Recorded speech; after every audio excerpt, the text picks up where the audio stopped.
भैया 55 साल तक आप लोग आज़ादी के 70 साल के इतिहास में 55 साल तक एक अखबार में बड़ा सा अपना आर्टिकल छपवा कर इन्होंने उसके लिए एक नया बहाना तैयार कर लिया है। बिहार में अब जब ये चुनाव हारेंगे तो उस पर भी ठीकरा इसी बात का फोड़ा जाएगा कि नए वोटर्स तैयार किए जा रहे हैं। भैया आप एलओपी हैं, आप हिस्सा हैं इस व्यवस्था का। नोरमा ग्रुप, जो सोचता है वो करता है। आपके अपने सपनों का आशियाना। केंद्रीय मंत्री चिराग पासवान पटना पहुंचे और पटना पहुंचते ही उन्होंने बड़े ऐलान कर दिए, जिसके बाद पूरी राजनीति जो है वो गर्मा गई है। एक तरफ विपक्ष पर जोरदार हमला किए तो वहीं पर सरकार पर भी सवाल उठाए और बिहार की चुनाव अब आरक्षण पर आ गई है और सीधा सीधा कल होने वाले आरा के कार्यक्रम को लेकर और खुद चुनाव लड़ने को लेकर सब कुछ साफ कर दिया कि चिराग पासवान 2025 में विधानसभा चुनाव लड़ने वाले हैं या नहीं। इसको लेकर भी उन्होंने बड़ा बयान जारी कर दिया है और इस बयान के बाद नीतीश कुमार के होश जो है वो उड़ जाएंगे। एनडीए में खलबली जो है वो मची हुई है, क्योंकि अब चिराग पासवान ने बिहार के लिए बड़ी बात कह दी है और बिहार में अपनी पार्टी को लेकर उन्होंने सब कुछ साफ कर दिया कि आगे की रणनीति पार्टी की क्या होगी, चुनाव में चिराग का भूमिका क्या होगा। तो अब पूरा बयान सुनिए कि चिराग पासवान क्या कुछ कहते हुए नजर आ रहे हैं। तमाम मुद्दों भी चिंता आएगी, उस वक्त आपको ये भी याद आएगा कि भैया कैसे आरक्षण के दायरे को बढ़ाया जाए, उस वक्त बिहार में कैसे हम लोग विशेष राज्य का दर्जा दे दें, ये भी अब आपको याद आएगा। तो जब 10 साल तक आपकी सरकार थी उस वक्त क्यों नहीं आपने तमाम व्यवस्थाएं बना ली। आज सिर्फ और सिर्फ ये चुनावी झुंझुना लोगों को दिखाने से नहीं होने वाला। लोग आपकी हकीकत जान गए और इसीलिए कारण लोकसभा का चुनाव तो आप हार ही रहे हैं, एक के बाद एक अलग अलग राज्यों का चुनाव भी आप हार रहे हैं और आने वाले दिनों में बिहार भी आप हारेंगे, बंगाल भी आप हारेंगे, असम भी। प्रधानमंत्री को वो कह रहे हैं सरेंडर प्रधानमंत्री, राहुल गांधी कह रहे हैं कि सरेंडर प्रधानमंत्री, हर बात पे सरेंडर कर देते हैं। जाति जनगणना पे सरेंडर कर दिए, चीज फायर पे सरेंडर कर दिए।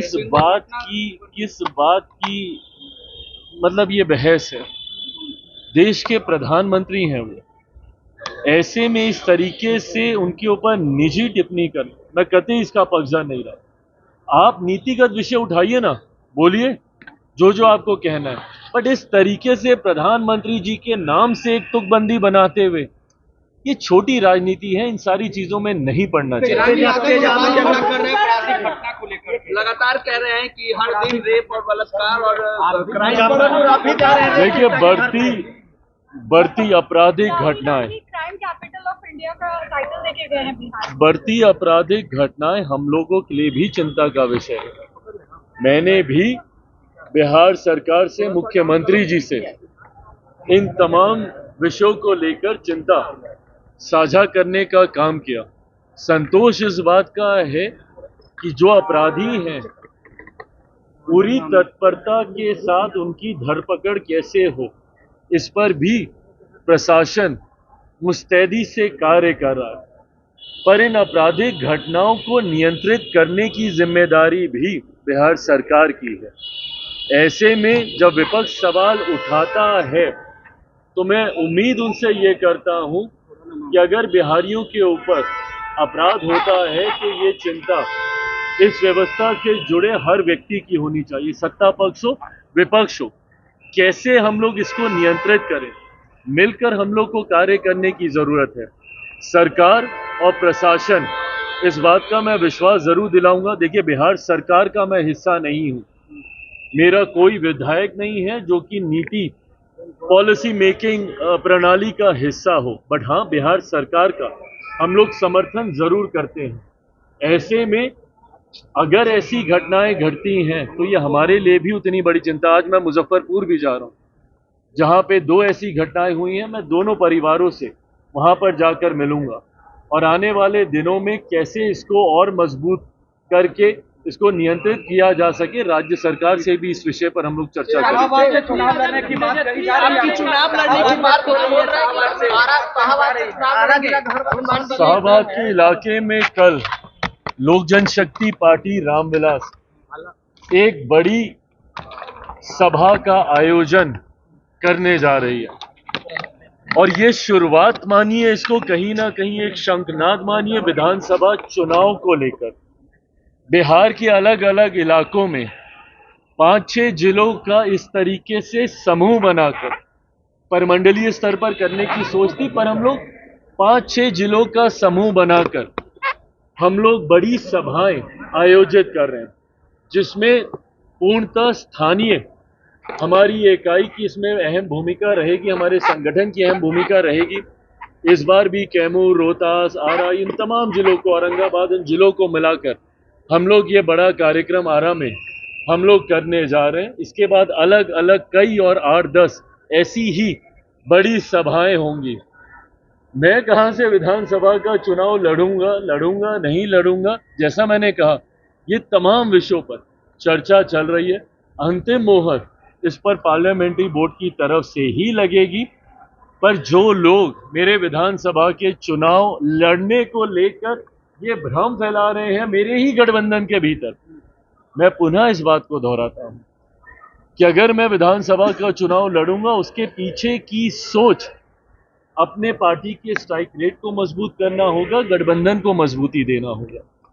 और ये पहली बार ऐसा नहीं है कि मैं ही कुछ ऐसा अनोखा प्रयोग करने जा रहा हूं। अलग अलग समय पे आपने देखा भारतीय जनता पार्टी, कई बड़े दल भी अपने राष्ट्रीय स्तर के नेताओं को विधानसभा का चुनाव लड़वाते हैं। लोकसभा में भी हम लोगों ने देखा कैबिनेट मिनिस्टर्स ने अलग अलग समय पे विधानसभा के चुनाव लड़ने का काम किया। उसके पीछे की सोच अपने कार्यकर्ताओं में उत्साह लाने की होती है, गठबंधन और अपनी पार्टी के स्ट्राइक रेट को बेहतर करने की होती है। तो उसी दृष्टि के साथ इस विषय को लेकर चर्चा चल रही है। जो लोग गठबंधन के भीतर दरार डालने की सोच के साथ भ्रमित करते हैं कि भैया मैं आ रहा हूं और मेरी कुर्सी के ऊपर निगाह है, कतई ऐसा नहीं है। कुर्सी भी स्थिर है। इस बात को विश्वास के साथ मानकर रखिए कि विधानसभा चुनाव परिणामों के बाद बिहार में एक बार फिर से मुख्यमंत्री नीतीश कुमार जी के नेतृत्व में हर बार से ज्यादा मजबूत सरकार विधानसभा में बने। चुनाव को लेकर के और कहा मैं फिर के तरह ही वहाँ चुनाव हुए थे। ये वापस से अगला चुनाव हारने के लिए बहाना बनाया जा रहा है। इनको पता है कि अब इसके बाद ये लोग बिहार का भी विधानसभा का चुनाव हारने वाले हैं, तो उसकी भूमिका तैयार की जा रही है। और ये भूमिका इन्होंने हर बार जब जब चुनाव हारे हैं तब तब नए बहाने तलाशने का काम किया। अभी तक ईवीएम पे ये लोग पूरा ठीकरा फोड़ने का काम करते थे कि भैया ईवीएम फिक्स्ड है, ईवीएम की वजह से हम लोग चुनाव हार रहे हैं। अभी तक ये चलता था। अब वो बहाना पुराना हो गया, तो अब इन्होंने पिछले चुनाव से, महाराष्ट्र वाले चुनाव से अब एक नया बहाना, जिसका इस्तेमाल इन लोगों ने दिल्ली में भी करने का काम किया। अब उस बहाने के तहत ये लोग क्या कह रहे हैं कि फर्जी वोटर तैयार किए जा रहे हैं और जिसकी वजह से हम लोग चुनाव हार रहे हैं। भैया 55 साल तक आप लोग आज़ादी के 70-75 साल के इतिहास में 55 साल तक आप लोग सत्ता में आप लोग रहे। उसके बाद अगर आज देश की जनता आपको नकार रही है तो जरूरत है आत्ममंथन करने की, ना कि बहाने तलाशने की, जो कि राहुल जी कर रहे हैं। सिर्फ और सिर्फ बहाना ये लोग तलाशते हैं कि इस वजह से हम लोग चुनाव हारे। अब ये मान के चलिए कि इन्होंने बिहार विधानसभा चुनाव में भी अपनी हार स्वीकार कर ली है और आज जिस तरीके से एक अखबार में बड़ा सा अपना आर्टिकल छपवा कर इन्होंने उसके लिए एक नया बहाना तैयार कर लिया है। बिहार में अब जब ये चुनाव हारेंगे तो उस पर भी ठीकरा इसी बात का फोड़ा जाएगा कि नए वोटर्स तैयार किए जा रहे हैं। भैया आप एलओपी हैं, आप हिस्सा हैं इस व्यवस्था का। जब चुनाव आयोग को जब चुना जाता है, जब इलेक्शन कमिश्नर को जब चुना जाता है, इन तमाम प्रक्रिया में आपकी भूमिका रहती है। तमाम ऐसी कॉन्स्टिट्यूशनल बॉडीज हैं जिसमें आपकी निर्णायक भूमिका रहती है। उसके बाद आप हर व्यवस्था पर आप सवाल खड़ा करेंगे तो जरूरत है कि आप आत्ममंथन कीजिए, क्यों जनता आपको नकार रही है, इसके लिए सोचिए, ना कि बहाने कैसे तलाश किए जाएं उसकी चिंता कीजिए। आरक्षण को लेकर भी कहा है चिराग जी कि आरक्षण का जो सीमा है 50% उसको बढ़ा दिया जाएगा जब हमारी सरकार आएगी तो, और जिसको जितनी जरूरत होगी उतनी आरक्षण दी जाएगी। बहुत अच्छी बात है भैया, बिल्कुल करें, पर इससे पहले किसकी सरकारें थी? आप ही की थी ना। एक पार्टी तो छोड़ दीजिए, एक परिवार से 3-3 प्रधानमंत्री थे, आपके परिवार के थे, आपके दादाजी थे, परदादा थे, दादी थी, आपके पिताजी थे, सब थे। लंबे समय तक 2014 से पहले 1 दशक तक आप ही के पार्टी की नेतृत्व वाली सरकारें थी। मुझे चिंता इस बात की होती है कि जब आप लोग विपक्ष में जाते हैं आपके स्वर बदल जाते हैं, जब आप सत्ता में आते हैं आपके स्वर बदल जाते हैं। आज जितनी चिंताएं हैं व्यवस्था को लेकर, सबसे पहली बार सीबीआई किसी सरकार का तोता है, ये किस सरकार में कहा गया था? किसकी सरकार थी आपके उसको? सपनों को आज जब आप हमने कॉन्स्टिट्यूशनल सजाया है। बॉडीज के ऊपर जब आप ई-होम्स सवाल पैनोरमा उठाते को हैं तो ये हमने किसकी बनाया सरकार में है। कहा गया था कि भैया मेरा एक सपना था जिसपे मैं पिछले 4 साल से काम कर रहा था। हमने जो बनाया है वो सबने है माना। ई होम्स पैनोरामा में हो आपका भी आशियाना। और फाइनली हमने 2021 में इस प्रोजेक्ट को लॉन्च किया। बहुत लोग अप्रिशिएट कर रहे हैं कि पूर्णिया जैसे शहर में, बिहार के, एक तो बिहार की बात करें उसमें भी पूर्णिया जैसे छोटे जगह में इस तरह का लाइफस्टाइल देना, ये सुन के हम लोगों को बहुत अच्छा लगता है। ई होम्स में हमने कुछ और भी किया है, जैसे हम जिस जगह में रह रहे हैं हमारे फैमिली सिक्योर हो, उनको सिक्योरिटी का ध्यान में रखा है। आपकी सुविधा और सुरक्षा आपके लिए खास है, ये आपका विश्वास है। इसमें आर्टिफिशियल इंटेलिजेंस का 7 लेयर सिक्योरिटी का हमने इस्तेमाल किया है। लश ग्रीन कैंपस को बनाया है, यदि हमारा बाउंड्री वाल है तो वो वर्टिकल गार्डन है। ये जितनी भी फैसिलिटी होता है एक इंटरनेशनल टाउनशिप में ई होम्स है, ये हम लोग विश्वास नहीं कर पा रहे हैं। जो भी हमारे मित्र दोस्त या जो भी हमारे बाहर के बाहर आते हैं तो हम लोगों को बहुत अच्छा सुनने को मिलता है और बहुत अच्छा क्रेडिट मिल रहा है। वो सारा हमने सिर्फ एक बिल्डिंग नहीं बनाया, हमने एक बहुत अच्छा लाइफस्टाइल दिया ई होम्स में, और मेरा एक सपना था जिसको मैं आज फुलफिल होते हुए देख पा रहा हूँ। ये आपका आवास है। ई होम्स पैनोरामा में अब आपका निवास है। E Homes Panorama, luxurious lifestyle redefined. Panorama group, जो सोचता है वो करता है।